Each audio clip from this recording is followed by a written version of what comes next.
चलें स्टार्ट करें।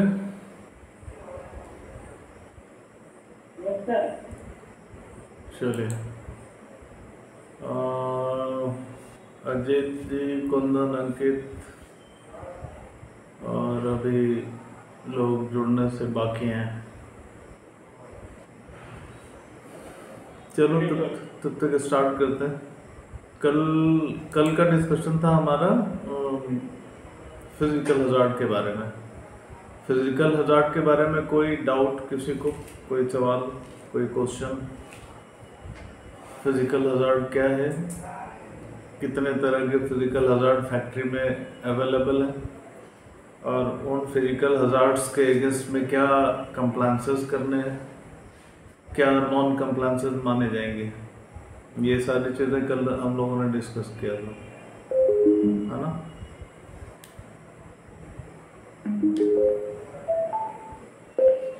हाँ,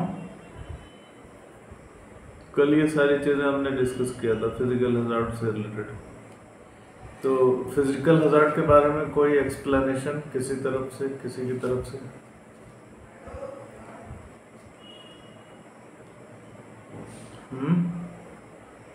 कुंदन? फिजिकल हजार्ड जो है हमारे भारत में हर जगह अवेलेबल होता है। तो डिपेंड करता है सिचुएशन के ऊपर।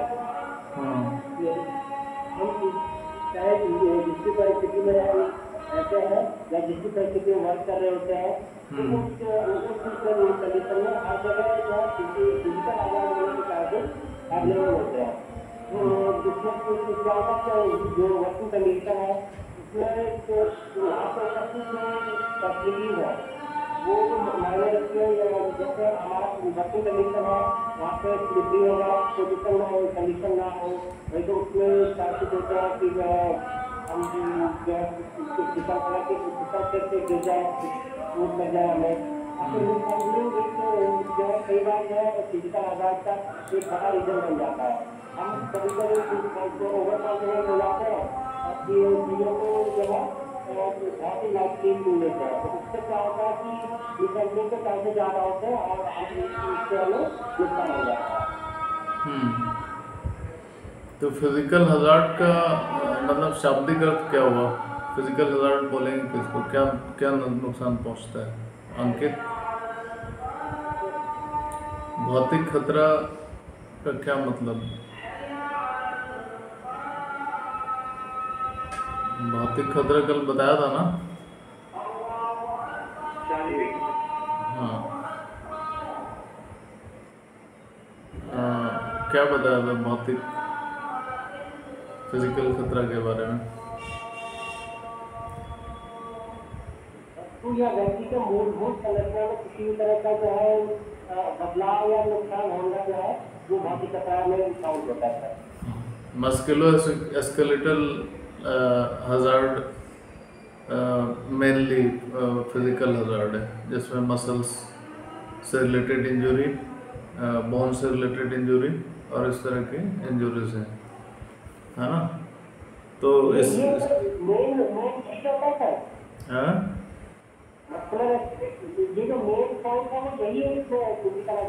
फिजिकल का मतलब फिजिकल हजार्ड का मतलब वैसी परिस्थिति, अवयव, घटक जो जिसके संपर्क में आने से आपको नुकसान हो सकता है। लेकिन जो नुकसान होने वाली चीज़ें हैं वो क्या क्या हैं, मतलब किन किन चीज़ों से हो सकता है?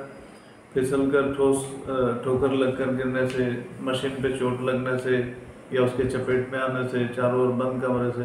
मतलब जो हजार्ड फिजिकली मौजूद है और फिजिकली हमको नुकसान पहुंचा सकता है। तो उसमें ऐसा नहीं है कि सिर्फ बोन ही टूट सकता है, ऐसा नहीं है कि सिर्फ मसल्स जो है वो इम्पैक्ट हो सकते हैं, उसमें फैटल एक्सीडेंट भी हो सकता है।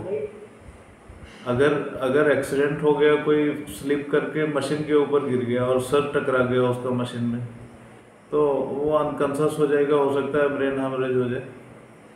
तो इस तरह की चीज़ें, मतलब मस्कुलोस्केलेटल तो 80% रहता ही है इसमें इंजरी, और वो इतना भयावह कभी कभी हो जाता है कि वो फैटल एक्सीडेंट हो जाता है। तो ये चीज़ें हैं। भौतिक खतरा जिन कारणों से उत्पन्न होती हैं उनमें ये 8-9 कारण हमने बताया था, और फिर एक एक करके हमने इसका डिस्क्रिप्शन बताया था क्या करना है, कैसे करना है। अब एज ए ऑडिटी हमारी जिम्मेदारी क्या बनती है कि जो जो कारण है, फिसल कर, ठोकर लगकर गिरना या ऊपर से गिरना, फिजिकल ऑब्जर्वेशन हमारा एज ए ऑडिटर हमारा वो बन गया है कि एज ए ऑडिटर या ऑडिटर वो फिजिकली जो कंडीशन है उसके बारे में हम लोग एनालाइज करेंगे। मतलब जो कारण है उसके उन कारणों का निदान फैक्ट्री के अंदर रखना। तो इसमें ऑलमोस्ट वो सारे कारण हैं जो फिजिकल अरेंजमेंट से रिलेटेड है या फिर फिजिकल ऑब्जर्वेशन से रिलेटेड है। ठीक है, मतलब अगर प्रोडक्शन फ्लोर पे हम जा रहे हैं या हम ऑडिट के लिए हम अगर जा रहे हैं तो हमें ये देखना पड़ेगा कि ये जो सिचुएशन है वो है या नहीं।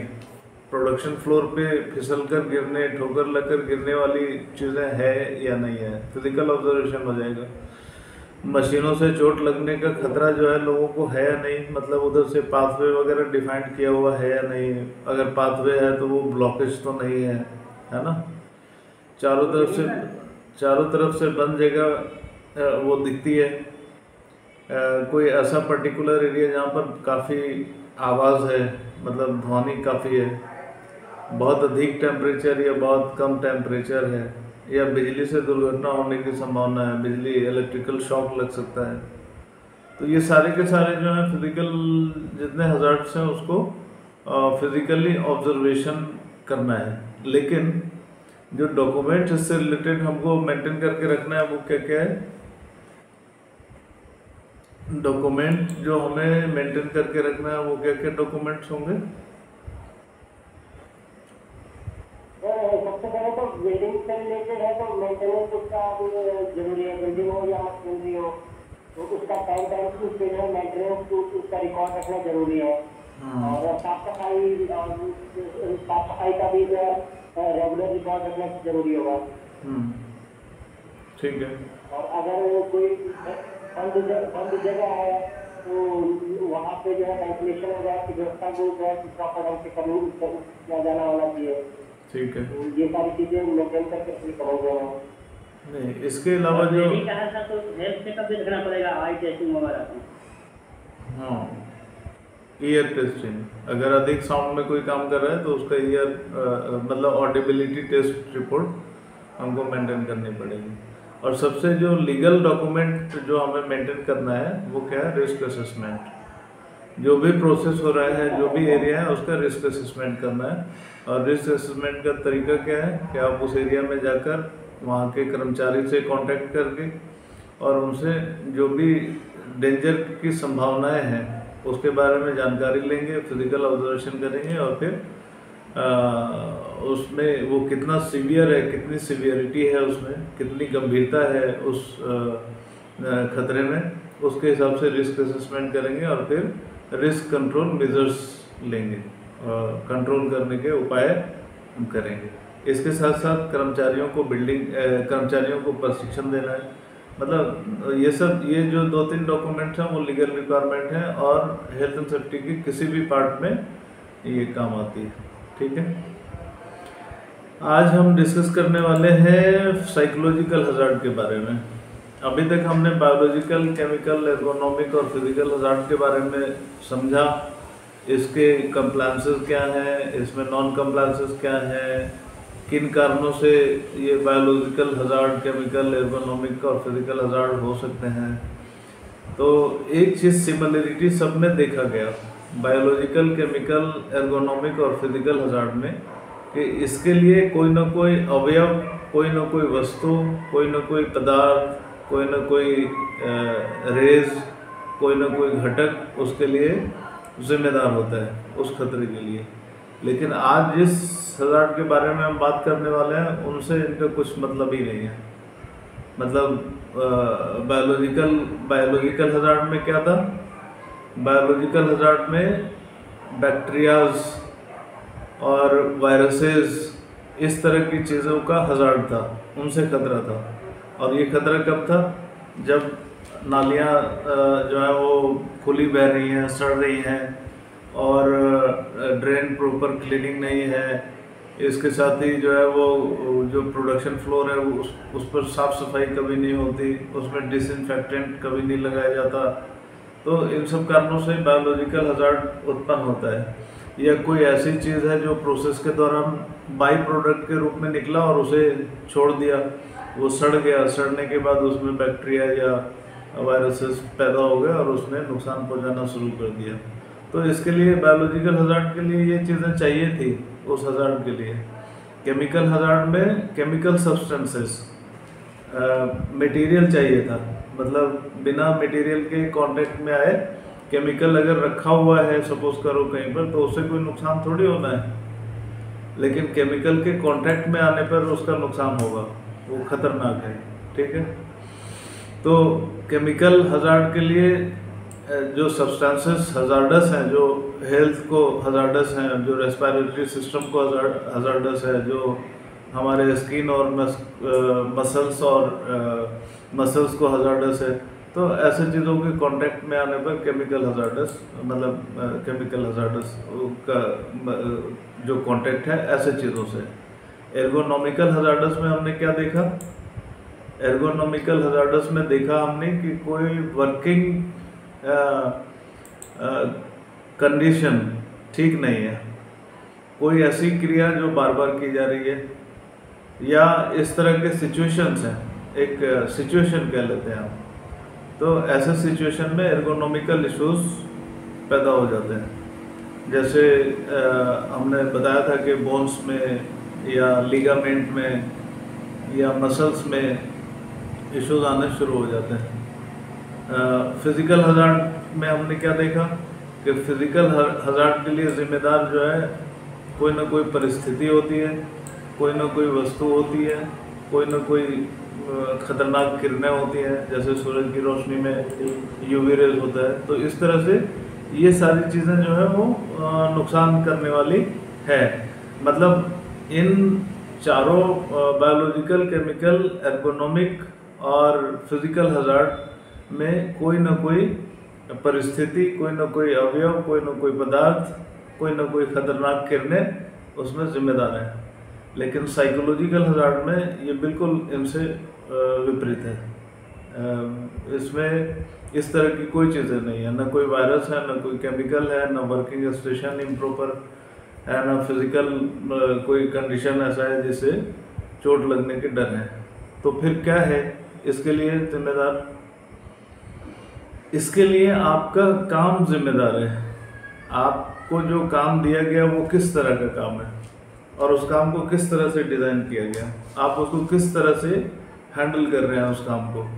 ठीक है, काम जो है ऑर्गेनाइज तरीके से हो रहा है या नहीं हो रहा है, कार्य का मैनेजमेंट जो वर्किंग मैनेजमेंट है किस प्रकार हो रहा है, कार्य के लिए आर्थिक स्थिति ठीक है या नहीं है, मतलब कोई भी कार्य अगर किया जा रहा है तो उसके लिए जो फाइनेंशियल इम्पैक्ट आना है वो फाइनेंशियल कंडीशन ठीक है या नहीं है। सपोज करो कर्मचारी जो है वो पूरे 26 डेज काम कर रहा है और उसको सैलरी जो है दूसरे एक महीना गैप करके अगस्त की सैलरी नवंबर में मिल रही है, या अगस्त की सैलरी जो है अक्टूबर में लास्ट वीक में मिल रही है। कई सारे फैक्ट्रीज ऐसे हैं ना जिसमें जो मतलब सैलरी वगैरह में इश्यूज रहते हैं। तो इस तरह का सिचुएशन ना हो, और जो सोशल डिमांड्स हैं वर्कर की वो पूरी हो रही है नहीं। सोशल डिमांड क्या होती है वर्कर की? वर्कर का सोशल डिमांड क्या होता है? वर्कर के लिए छुट्टी चाहिए, वर्कर को समय पर पैसा चाहिए, वर्कर को सेफ्टी चाहिए। ठीक है, वर्कर को जो है वो हेल्थ से रिलेटेड अगर इशू है तो उसमें सपोर्ट चाहिए। ये सारी चीज़ें उनकी सोशल रिक्वायरमेंट है, और ये सोशल रिक्वायरमेंट उनके बेनिफिट्स और उनसे रिलेटेड जो भी चीज़ें हैं जो उनकी आवश्यकता है वो पूरी हो रही है नहीं हो रही है। इसका मतलब यह है कि इसके लिए कोई साइकोलॉजिकल हजार्ड के लिए किसी तरह का कोई मटेरियल, कोई सब्सटेंसेस या कोई सिचुएशन नहीं होता, बल्कि साइकोलॉजिकल हजार्ड के लिए नेचर ऑफ वर्क जिम्मेदार होता है। अब उस नेचर ऑफ वर्क को इस तरह आप डिफाइन कर लीजिए कि संगठित तौर पर काम हो रहा है या नहीं। इसका क्या मतलब हुआ कि अभी तो आपने किसी और काम के लिए बोला था, 10 मिनट बाद आपने कोई और काम बता दिया, फिर आधे घंटे बाद आपने कोई और काम बता दिया, तो इससे मेंटल स्ट्रेस क्रिएट होना शुरू हो जाता है। तो ये जो पांचों रीजन है, इसके कारण क्या हो जाता है कि कर्मचारी जो है मानसिक तौर पर विक्षिप्त होना शुरू हो जाता है, उनको जो है मेंटल हरासमेंट होना शुरू हो जाता है और वो मतलब परेशान होने लगते हैं। तो अब जब सारा बॉडी का कंट्रोल किससे है? हमारे ब्रेन से। अगर ब्रेन में हर वक्त स्ट्रेस अगर आप रखें तो आपके इंटरनल ऑर्गन्स को भी वो प्रभावित करता है। कई बार आप जाए लिवर खराब हो गया तो नंबर ऑफ टाइम डॉक्टर बताते हैं, या शुगर हो गया तो डॉक्टर क्या बताते हैं कि आप जो है काफ़ी स्ट्रेस में रहते हैं। ऐसा सुना है ना?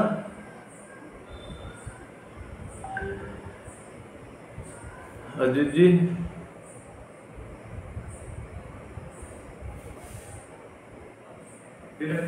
हाँ, आज आप आ गए टाइम से ऐसा लग रहा है। तो ये जो 4-5 कारण है जो वर्कर इंटरेस्ट के अगेंस्ट में अगर कोई काम हो रहा है फैक्ट्री के अंदर, तो उससे क्या होगा, वर्कर को मेंटल हरासमेंट होगा, मेंटल स्ट्रेस क्रिएट हो जाएगा, एंजाइटी का प्रॉब्लम हो जाएगा।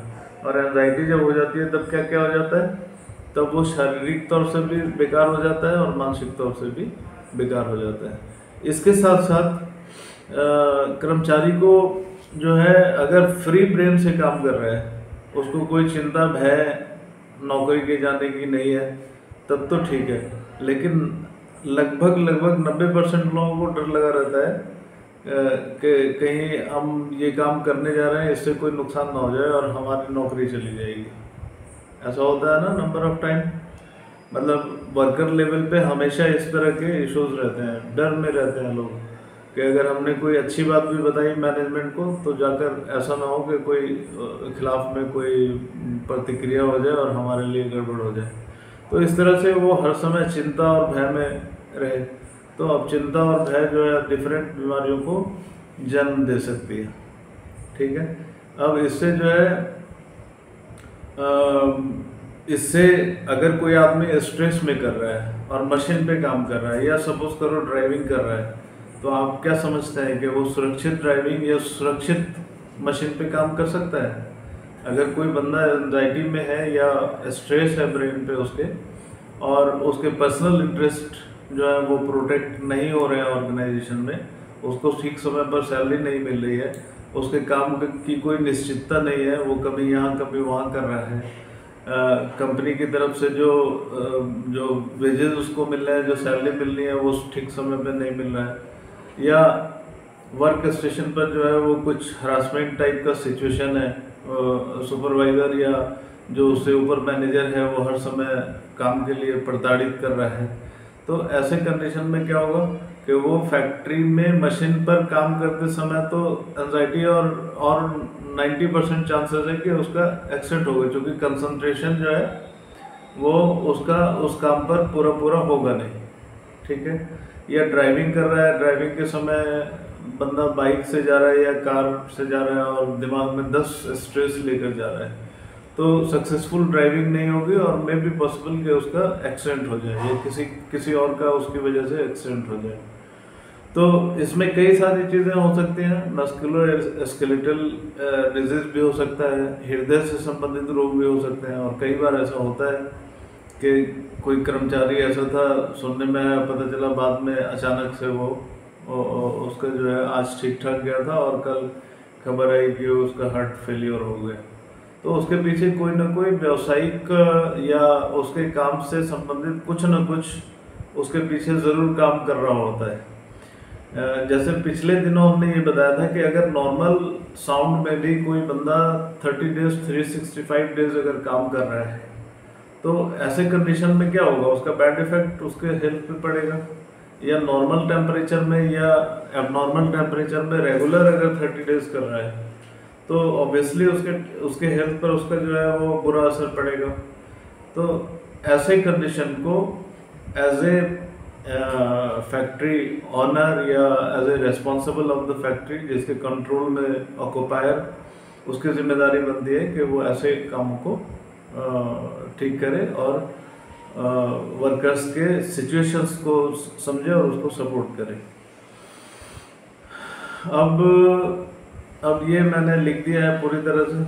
नौकरी का तनाव, प्रयास प्रतिफल असंतुलन, किसी चीज़ के लिए प्रयास किया और उसका जो प्रतिफल मिला उसके हिसाब से वो संतुष्ट नहीं है, या उसके अधिकारी या उसके सुपरवाइज़र संतुष्ट नहीं है, सुपरवाइज़र और सहकर्मी का असहयोग है, वो सहयोग नहीं कर रहे हैं, काम करने वाले कर्मचारी जो है 8 घंटे के अलावा 10-10, 12-12, 15-15 घंटे काम कर रहे हैं, लंबे समय में काम कर रहे हैं।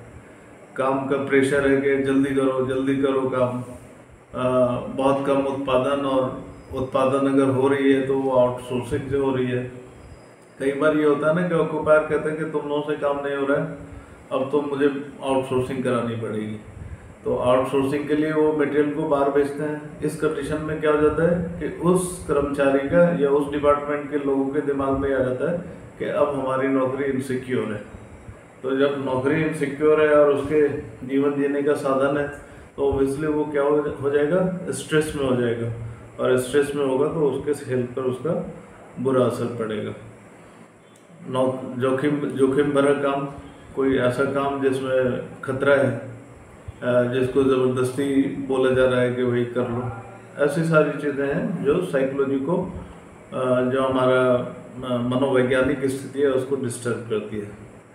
इसके अलावा जो मनोसामाजिक खतरे हैं वो हैं पॉइजनस वर्क प्लेसेस, मीन्स विषाक्त कार्यस्थल या प्रतिकूल कार्य वातावरण।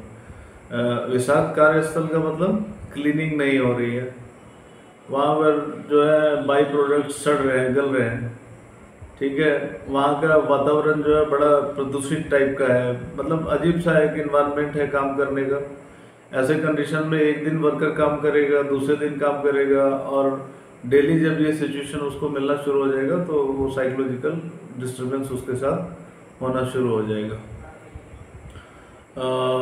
संगठनात्मक समर्थन का अभाव, एक बंदे को छोड़ दिया और 4 लोगों ने ग्रुप बना लिए, एक बंदे को अकेले कर दिया या 2 बंदों को अलग कर दिया, तो इसका भी बुरा असर उसके जीवन पर पड़ता है।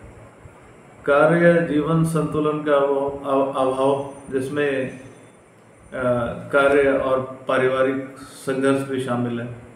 मतलब काम और जीवन का संतुलन का अभाव का क्या मतलब हुआ कि काम तो बहुत कर रहा है, 10-12 घंटे कर रहा है, लेकिन उसकी जो बेसिक चीज़ें हैं वो पूरी नहीं हो रही हैं। उसकी सैलरी जो है मिनिमम वेजेस पर है या मिनिमम वेजेस से कम है, या उसके जो एक्सपेंसेस हैं उससे कम है, तो ऑब्वियसली वो स्ट्रेस में हो जाएगा। पर्यावरण का अनुकूलता का अभाव होना, मतलब एटमॉस्फेरिक डिसबैलेंसिंग काम के स्थान पर होना। तो इस तरह की ये सारी चीज़ें जो है हमें क्या करती है, बहुत सारे कारण है, इसमें आप काउंट करते चले जाएंगे तो कार्यस्थल पर अहंकार, कार्यस्थल में मनोरोगी जैसे व्यक्ति संबंधी मुद्दे, सूक्ष्म प्रबंधन यानी बहुत टाइट मैनेजमेंट, घटना तनाव यानी चोट चाट लगने का डर, शिफ्टों में काम करना, मतलब बहुत सारी ऐसी चीज़ें हैं जिसकी वजह से ये physical impact, psychological impact body पर आता है। इसके अलावा शोर और जो टेम्परेचर वगैरह है वो आता ही है। अब इसके लिए हमको क्या करना पड़ेगा, ये सारे हज़ार्ड्स जो साइकोलॉजिकल हज़ार्ड्स है, क्योंकि ऑक्यूपायर की रिस्पॉन्सिबिलिटी है कि वो सेफ एनवायरनमेंट और सेफ प्लेस अपने काम के लिए दे। कोई भी कर्मचारी अपने जान को दांव पे लगाकर काम नहीं कर सकता। इसलिए नहीं कर सकता क्योंकि कर्मचारी का मिशन क्या है कि वो काम करेगा, उसके एगेंस्ट में उसको उसकी सैलरी मिलेगी और उस सैलरी से वो अपने घर में बच्चों का लालन पालन करेगा। तो किसी को अगर ये कहा जाए कि इसमें ये सारे खतरे हैं, तो कोई भी बंदा, कोई भी आदमी दुनिया का ये नहीं, मतलब किसी ऐसे जगह पर जहाँ पर काफ़ी हज़ार्ड है और उसके हेल्थ और उसके फिजिकल कंडीशन को नुकसान पहुँच सकता है, ऐसी जगह पर वो कभी काम नहीं करना चाहेगा। तो अब ऑक्यूपायर की जिम्मेदारी है कि जो डेंजर्स हैं, जो हजार्डस है, जिस भी प्रोसेस में जिस भी तरह के हजार्ड्स हैं, उसको आइडेंटिफाई करे और फिर उसको उसको उसके लिए कंट्रोल मेजर्स, जो भी उपयुक्त कंट्रोल मेजर है उसको वो अडॉप्ट करे, लोगों को अवेयर करे और इसको दूर करे।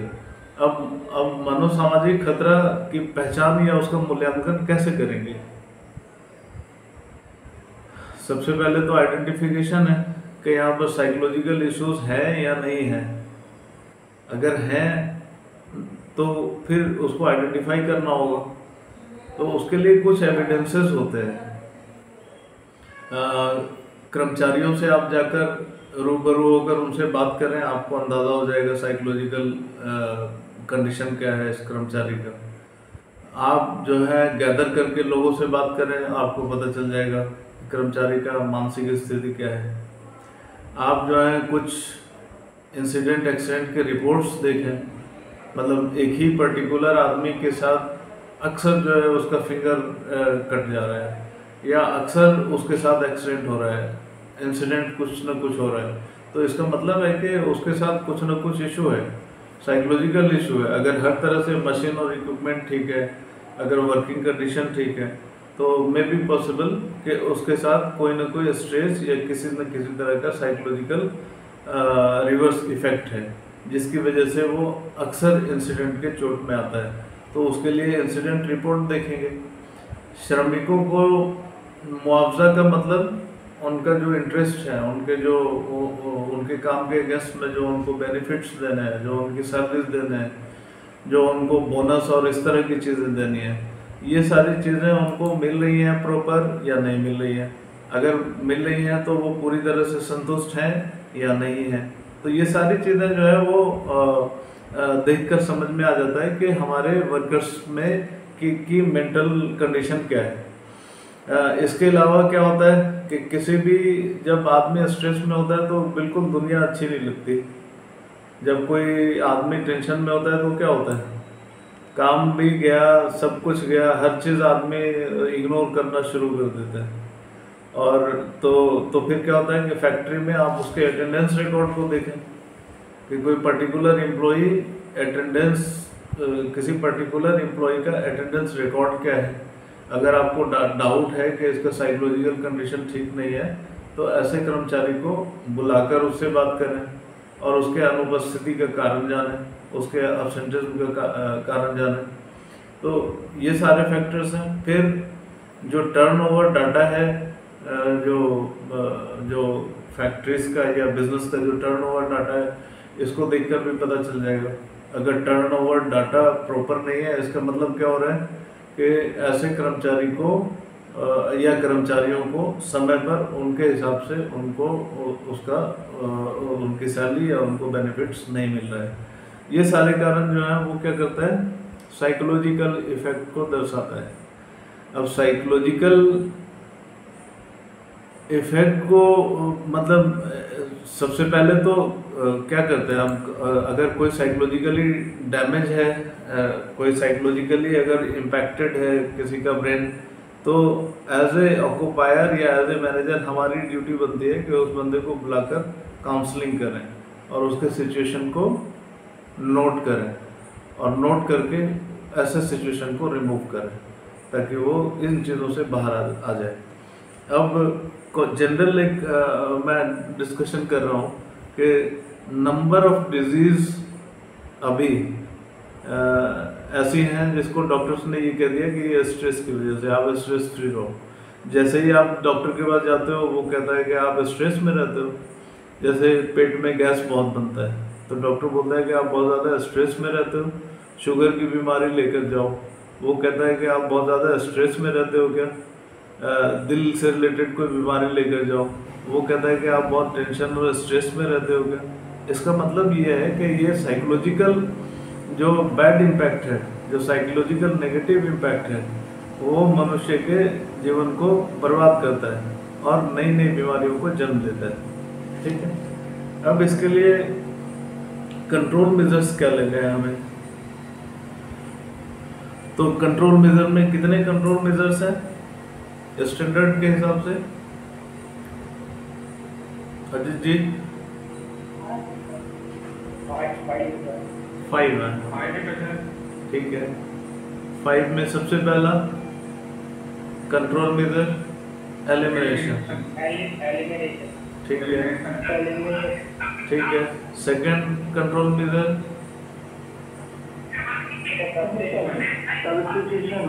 सब्स्टिट्यूशन। तीसरा कंट्रोल मेजर इंजीनियरिंग कंट्रोल। हाँ, ठीक है। और फोर्थ है एडमिन कंट्रोल और लास्ट है पीपी इक्विपमेंट। अब इसमें क्या है,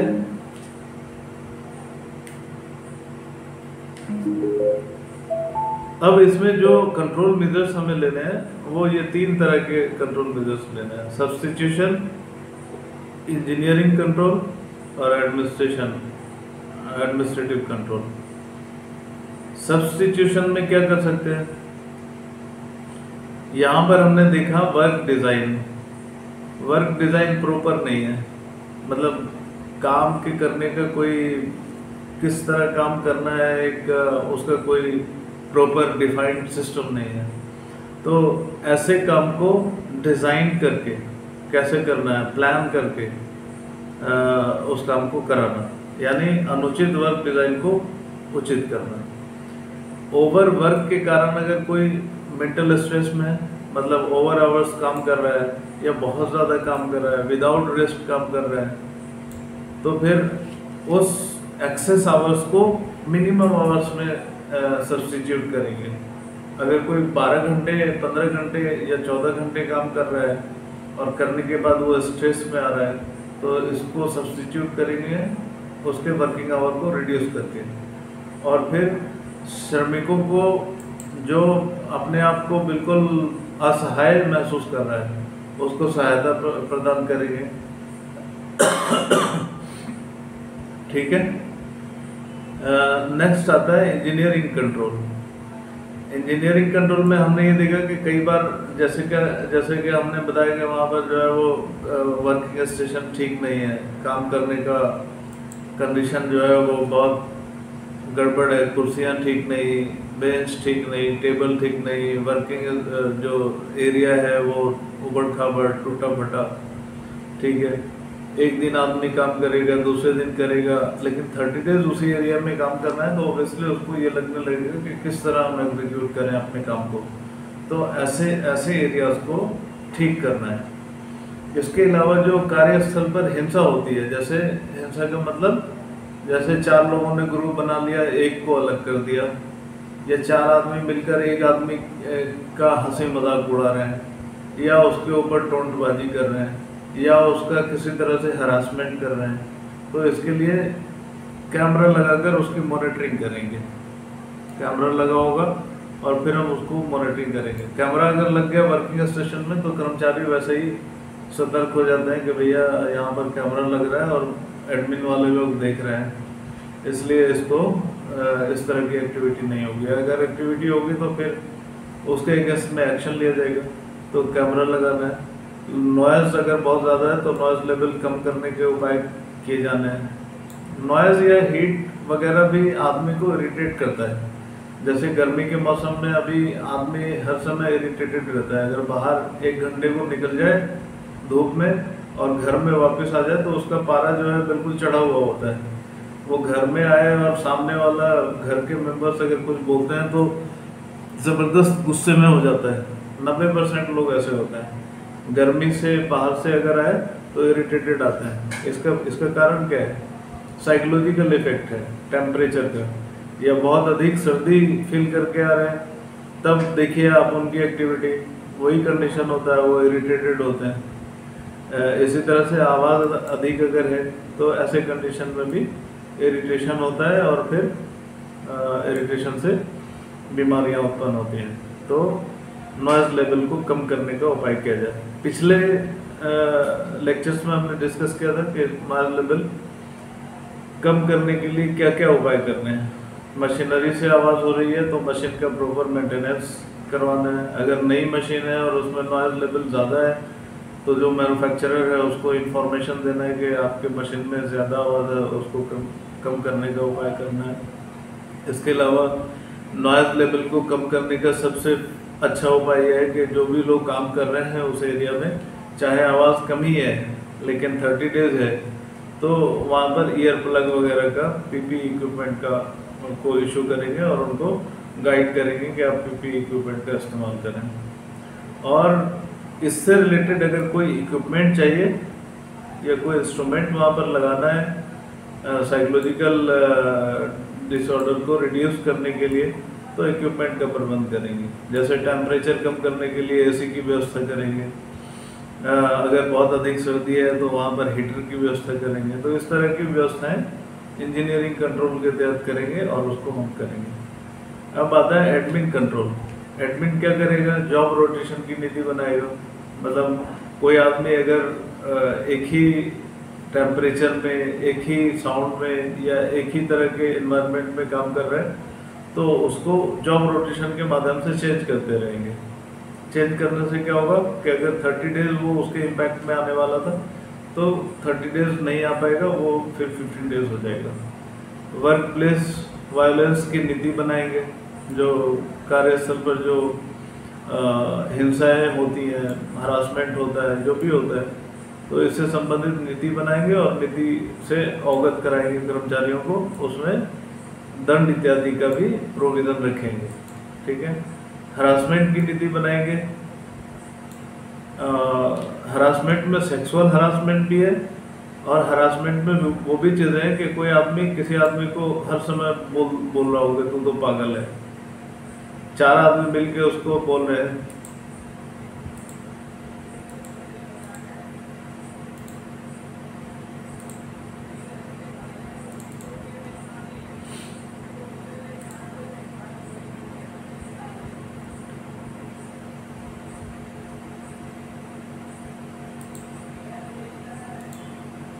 Recording in progress.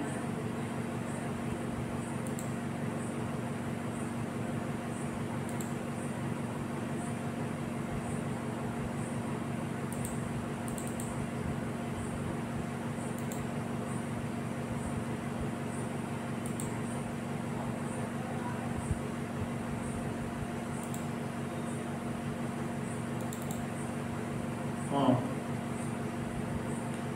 ठीक है। तो हरासमेंट से रिलेटेड नीति बनाएंगे और कर्मचारी को अवेयर करेंगे, कर्मचारी को ट्रेनिंग देंगे और उसके अवेयरनेस के लिए काम करेंगे। इसके साथ साथ पीपी इक्विपमेंट हम इशू करेंगे। पीपी इक्विपमेंट हम उनको इशू करेंगे। ये लॉन्ग एंड शॉर्ट था साइकोलॉजिकल हजार्ड का।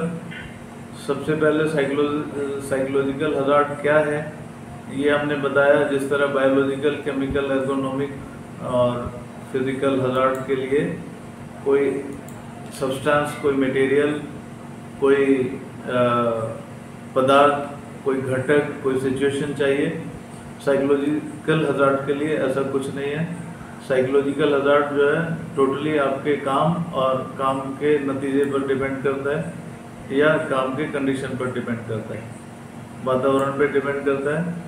साइकोलॉजिकल डिसबैलेंसिंग से, साइकोलॉजिकल असंतुलन से क्या हो सकता है? मानसिक एवं शारीरिक क्षति पहुंच सकती है। इसके होने के कारण क्या क्या है? नौकरी का तनाव, प्रयास में असफल रहना, सुपरवाइजर या सहपाठी का असहयोग, काम में जो है वो जल्दीबाजी, हाँ,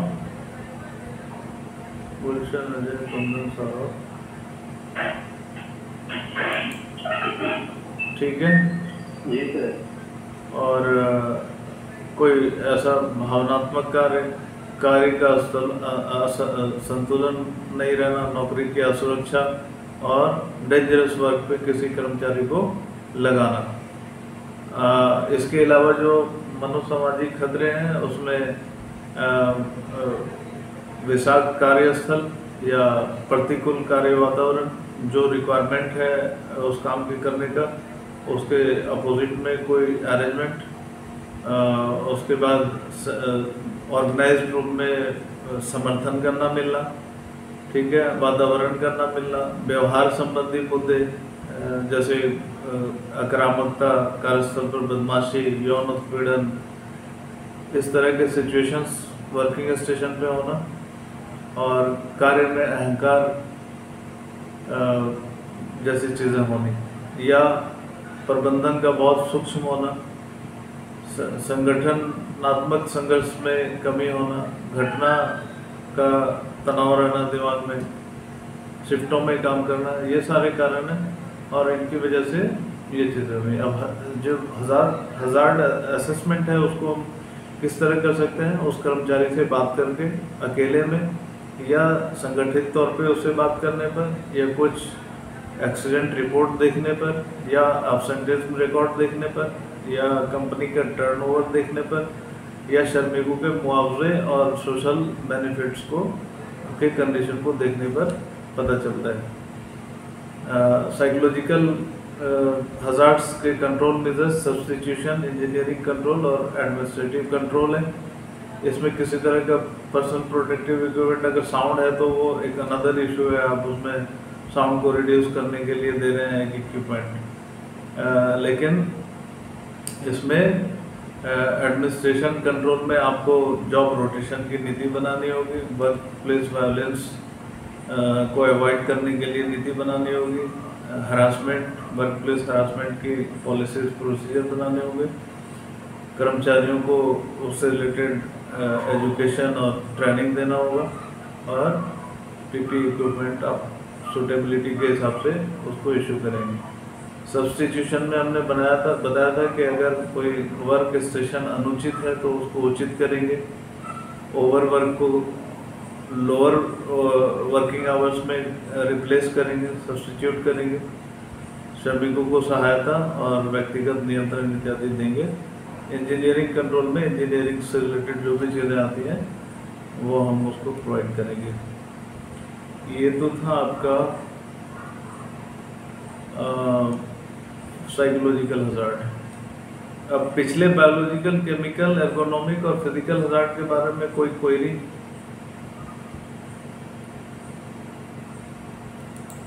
नेक्स्ट हम शुरू करेंगे इलेक्ट्रिकल हज़ार्ड। तो Ajit ji. Sir hello sir. हाँ, मैं बोल रहा था कि एर्गोनॉमिकल हज़ार्ड से एक बार दोबारा से रिपीट करेंगे चीज़ों को स्टार्टिंग से। एर्गोनॉमिकल हज़ार्ड को हम कर लेंगे। एक मिनट देखते हैं ये कहाँ मिलता है।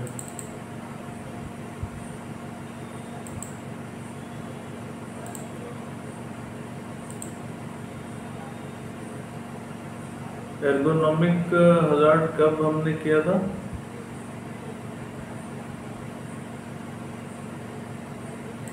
आप बीमार हो, आप सर बीमार हो सकते पहले की बात है, वो लास्ट क्लास।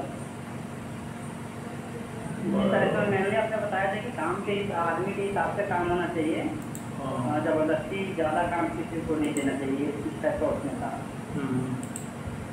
एर्गोनॉमिक जैसे उसकी क्या चीज़ है पता बैठने का तरीका, काम किस तरह कर रहा है वो और तरीका कैसा है। हाँ, बताइए अजीत जी, कुछ आप बताएं, मतलब एर्गोनॉमिक हज़ार्ड के बारे में।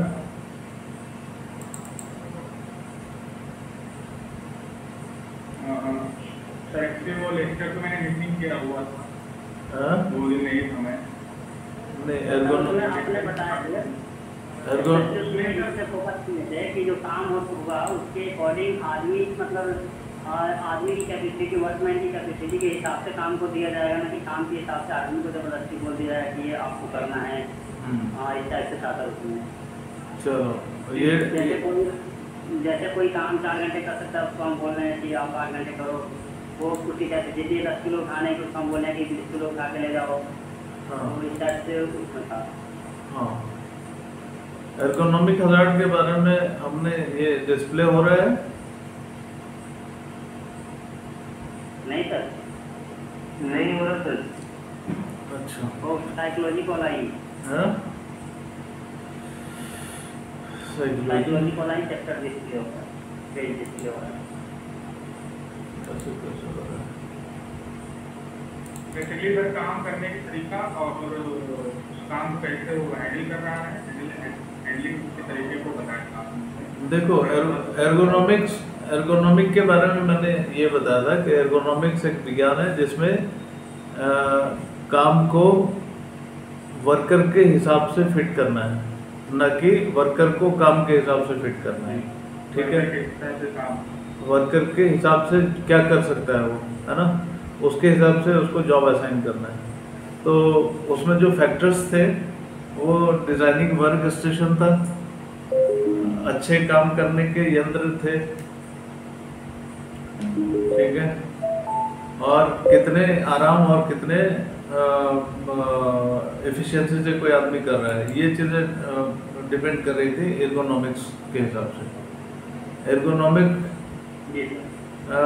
6 में क्या होता है कि अगर एर्गोनॉमिक इश्यूज हैं तो इंजरी हो जाती है, फैटिग हो जाता है, कंफर्ट लेवल जो है रिड्यूस हो जाता है, प्रोडक्टिविटी कम हो जाती है, जॉब सेटिस्फेक्शन नहीं रहता और सेफ्टी जो है होता है। तो यही एर्गोनॉमिक्स चाहता है कि आप वहाँ पर इंजरीज को कम करें, कंफर्ट लेवल को बढ़ाएं, प्रोडक्टिविटी को बढ़ाएं, जॉब सेटिस्फेक्शन लोगों का बढ़ाएं और वर्क स्टेशन पर सेफ्टी का लेवल बढ़ाएं।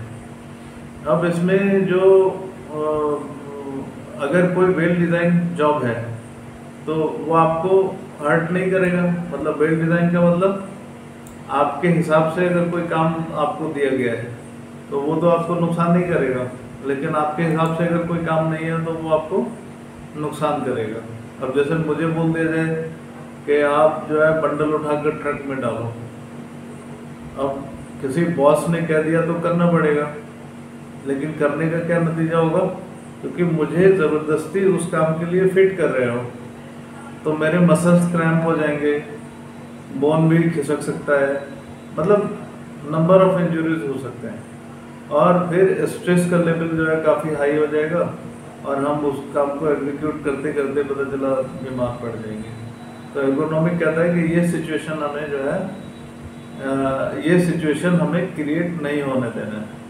ठीक है, अब अगर आप जैसे काम कर रहे हैं और आपका अजीब सा कंडीशन है काम करने का, बहुत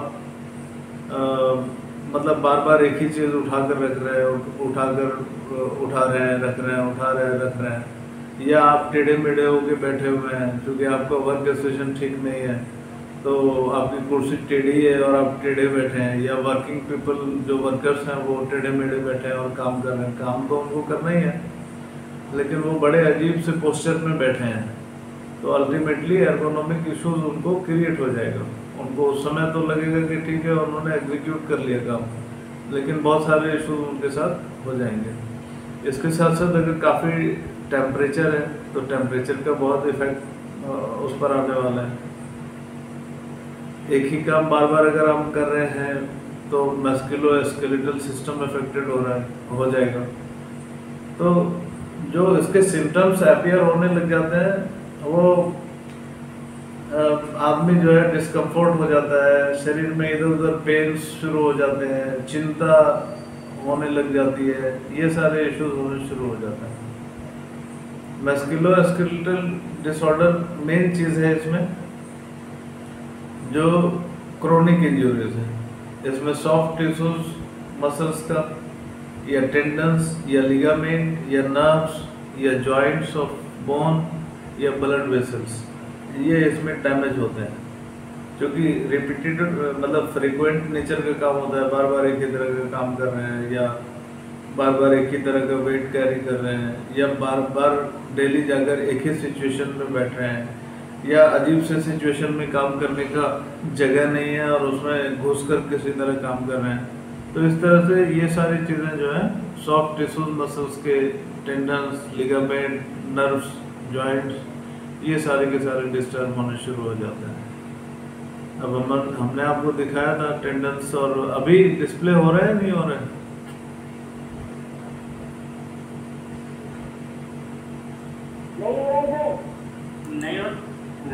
नहीं हो रहा सर।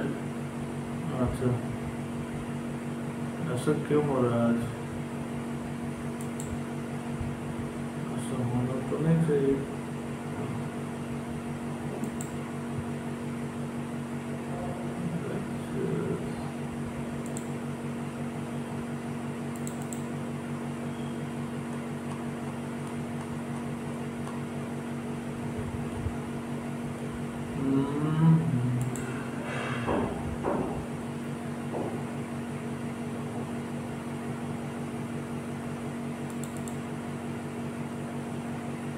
अब हो रहे? जी सर। हो रहे? अच्छा, तो ये हमने दिखाया था कि मसल्स अब एक ही सिचुएशन में, एक ही मोमेंट में अगर कोई बंदा काम कर रहा है तो उसके मसल्स और जो उसके जो जॉइंट्स हैं और जो लिगामेंट्स हैं, जो बोन और मसल्स को पकड़ के रखता है, तो फ्रीक्वेंट या रिपीटेड एक्टिविटी से या एक ही तरह के मोमेंट से ये डिस्टर्ब होना शुरू हो जाता है। ये देख रहे हैं आप बनावट, ये मसल्स है, उसके नीचे ये लिगामेंट्स होते हैं जो बोन और मसल्स के बीच में होता है। लिगामेंट बेसिकली एक इलास्टिक जैसी चीज़ होती है जो बोन्स को ज्वाइंट करके रखती है। अब आप इसको इसके क्षमता से अधिक अगर काम लेना शुरू कर दोगे, या आप अधिक टेम्परेचर में काम करोगे, या बार बार एक ही तरह के काम करोगे, तो क्या कंडीशन होगा? ये डिस्टर्ब होना चालू हो जाएगा, ये गड़बड़ होना शुरू हो जाएगा, और ऐसे बहुत सारी बीमारियां पैदा होनी शुरू हो जाएंगी। इसमें इन सब की वजह से आपके जॉइंट में पेन हो सकता है, आपका मसल्स में पेन हो सकता है, इस तरह के सिचुएशन क्रिएट हो जाएंगी। साथ ही साथ जो बैकबोन है, जो डिस्क मतलब ये फ्लेक्सिबल बैकबोन होता है जिसके बीच में ये डिस्क होता है, अक्सर आप सुनते होंगे कि डिस्क का प्रॉब्लम हो गया किसी पर्टिकुलर आदमी को। तो डिस्क का प्रॉब्लम क्यों हो गया? डिस्क का प्रॉब्लम इस लिगामेंट के वीक होने की वजह से होता है, जो बाउंड करके रखता है, जो बाइंडिंग करके बोन्स को रखता है, इसके वीकनेस की वजह से होता है। और इसका वीकनेस क्यों होता है? इस मसल्स के वीकनेस की वजह से। ये अगर वीक हो गया तो ऑब्वियसली लिगामेंट वीक हो गया, और लिगामेंट वीक हो गया तो बोन्स लूज हो जाएंगे और बोन्स वगैरह में पेन होने शुरू हो जाएंगे। तो इससे कई तरह के नर्वस सिस्टम की बीमारियां हो सकती हैं। अगर ये टाइट नहीं है तो फिर वो मसल्स अगर स्ट्रॉन्ग नहीं है तो आपके जो नर्व्स हैं उसमें भी इश्यूज आ सकते हैं। तो इस तरह के इश्यूज इसमें आ जाएंगे, और डिस्क वगैरह के प्रॉब्लम इसी वजह से होते हैं। नॉर्मली जो लोग साइड में उठाकर कोई चीज़ डाल रहे हैं, एक हाथ से इस तरह डालना है, निकाल रहे हैं, डाल रहे हैं, निकाल रहे हैं, या वेट बार बार एक ही तरह का सिमिलर, या गलत कंडीशन में बैठे हुए हैं, बैठकर काम कर रहे हैं, तो ऐसे कंडीशंस में बैकबोन वगैरह पर इसका इफेक्ट आता है और डिस्क से रिलेटेड इश्यूज क्रिएट होने शुरू हो जाते हैं। अब मस्कुलोस्केलेटल डिसऑर्डर के सिम्टम्स हमने बताए थे कि पेन शुरू हो जाता है, weakness, hardness, sensitivity, swelling, burning sensation, tingling जिसको झुनझुनाहट कहते हैं, बेहोशी जैसा महसूस होने लगता है, चलने फिरने में दिक्कत होने लगती है। ये सारे सिम्टम्स होने शुरू हो जाते हैं अगर मस्कुलोस्केलेटल डिसऑर्डर है।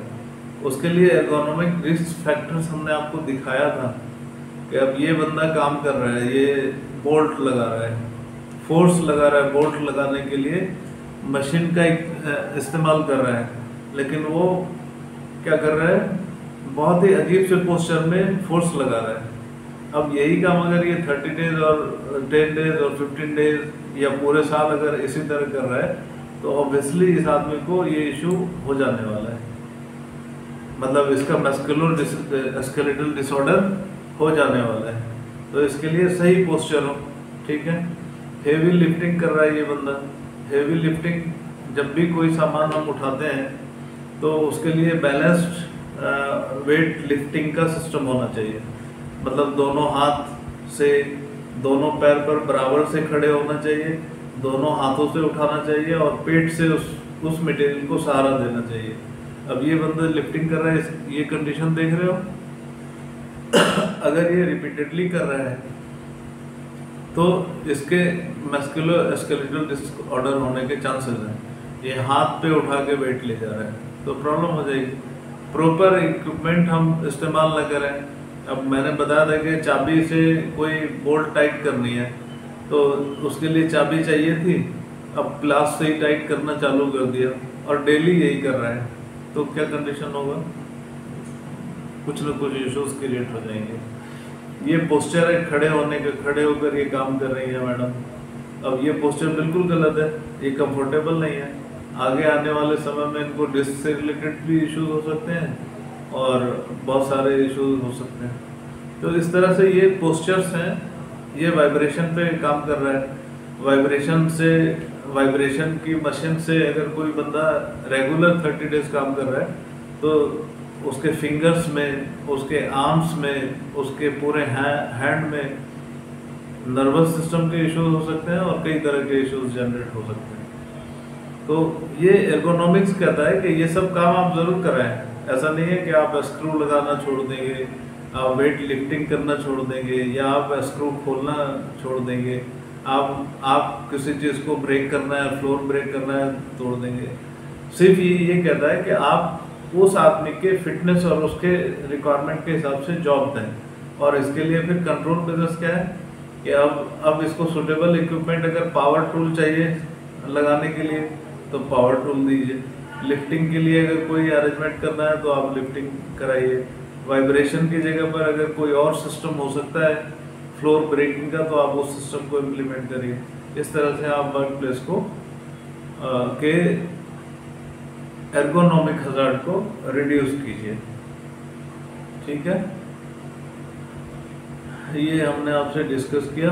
इसके अलावा कंट्रोल मेजर्स पर हमने बात किया था, administrative control measure, substitution, engineering control. Substitution में हमने कहा था कि टूल्स रिप्लेस करें, इक्विपमेंट, वर्क स्टेशन, जो भी चीज़ें हैं उसको उसके अनुकूल करें। इंजीनियरिंग कंट्रोल में ये सारी चीज़ें हमने आपसे डिस्कस किया था, ये आप लोगों ने पढ़ा ही नहीं बाद में। पर्सनल प्रोटेक्टिव इक्विपमेंट वगैरह थे। इसके साथ साथ मैंने एर्गोनॉमिक में कुछ टास्क दिए थे, किन किन लोगों ने कर लिया?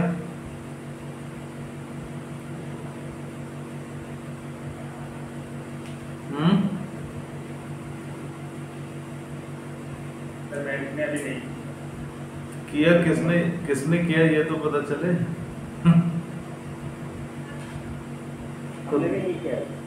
Very good. किसी ने नहीं किया है। क्यों नहीं किया है? इसका सबसे अच्छा, तुम लोग अगर तुम लोग प्रैक्टिकली नहीं करोगे फिर समझ में कैसे आएगी बात?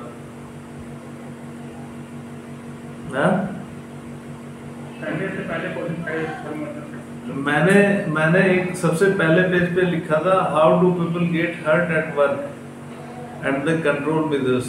ये वर्कशीट था। ये आपको अपने ब्रेन से सोचना था कि आपके अपने वर्क प्लेस पर क्या क्या इंजरीज, क्या क्या हजार्ड्स हैं। उसमें कोई बाउंडेड नहीं था कि आप एर्गोनॉमिक हजार्ड ही लिखें, उसमें कोई बाउंडेशन नहीं था कि आप सिर्फ एर्गोनॉमिक हजार्ड ही लिखेंगे।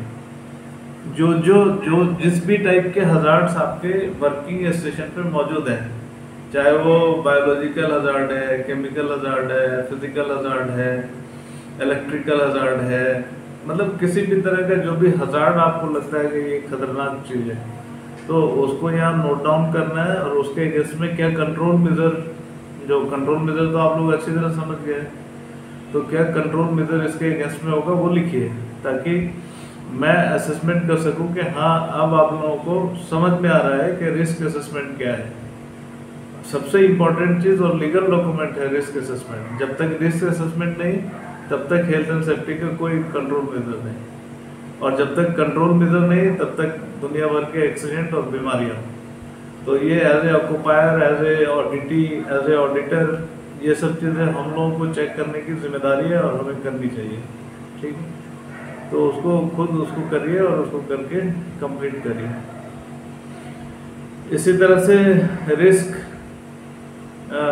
2-3 और फॉर्मेट्स थे नीचे।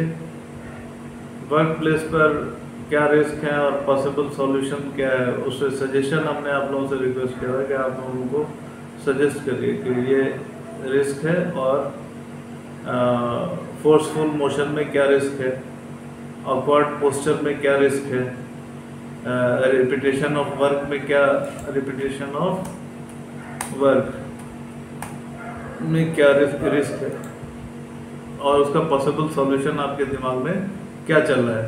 जब आपके दिमाग में पॉसिबल कंट्रोल मेजर आएगा जब तो आप अपने यूनिट में तैयारी करेंगे, या तभी तो आप जाकर देख पाएंगे किसी यूनिट में जाकर आप उसको चेक कर पाएंगे कि ये कंट्रोल मेजर सही लिए गए हैं या नहीं लिए गए, है ना। तो ये सारी चीज़ें आप लोग ज़रा करिए।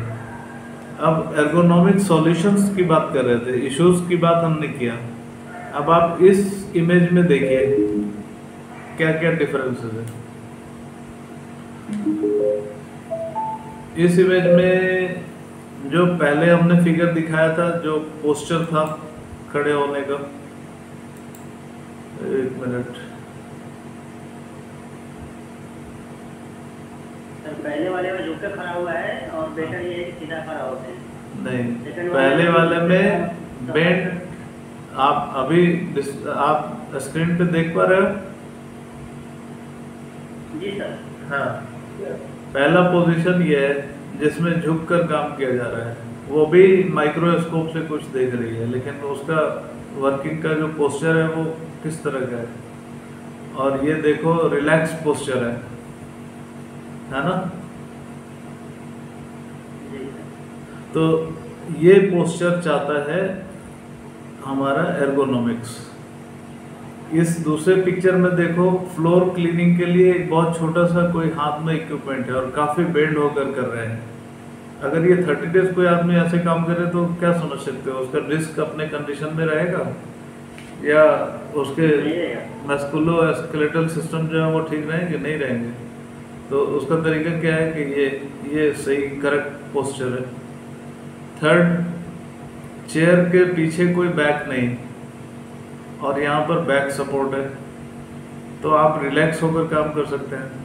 इसमें आपको बहुत तरह की दिक्कत हो सकती है, आप कंफर्टेबल नहीं हो सकते हैं। इसमें स्क्रू ड्राइवर जो है वो बेंट होकर ये स्क्रू ड्राइवर का इस्तेमाल कर रहे हैं। काफ़ी छोटा हाथ में स्क्रू ड्राइवर है और मैनुअल स्क्रू ड्राइवर इस्तेमाल कर रहे हैं। यहाँ पर इलेक्ट्रिकल स्क्रू ड्राइवर है जिससे इस काम को आसान कर लिया गया, उसमें फोर्स लगाने की ज़रूरत नहीं पड़ी। थर्ड, आप ये देखिए, ये जो नीचे झुक के काम, मतलब नीचे लेट के जो काम करने का सिचुएशन होता है, कई बार ऐसा गाड़ियों में देखा जाता है, लेकिन कई बार फैक्ट्रीज में भी मशीन के अंदर नीचे लेट कर काम करने का सिचुएशन बन जाता है।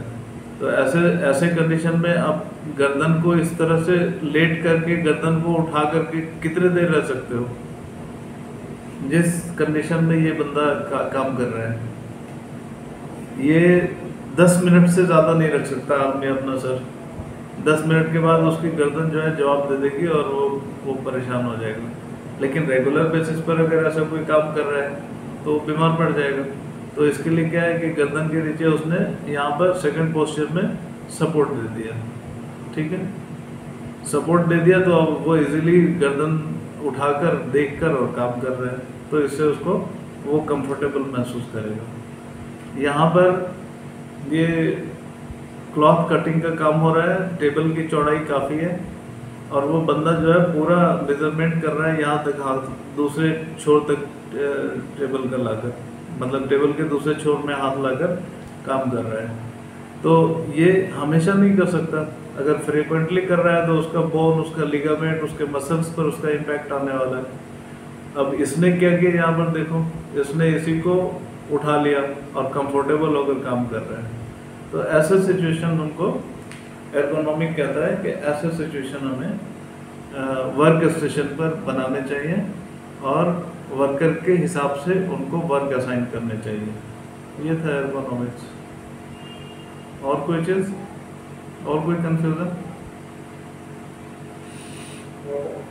अब इसमें एम्प्लॉयर्स की रेस्पॉन्सिबिलिटी क्या है, एम्प्लॉय की रेस्पॉन्सिबिलिटी क्या है, दैट इज मतलब वो कॉमन है। एम्प्लॉयर की रेस्पॉन्सिबिलिटी सही वर्क स्टेशन, सही सब्सटेंसेस, सही मशीन, सही वर्किंग कंडीशन, सही एटमॉस्फेयर प्रोवाइड कराना है। सही का मतलब सेफ। और वर्कर की जिम्मेदारी है कि जो कुछ उसके लिए जो कुछ भी अरेंजमेंट किए गए उसका वो सही से इस्तेमाल करें, वहाँ के पॉलिसी और प्रोसीजर का अनुपालन करें और उसको सही ढंग से इस्तेमाल करें।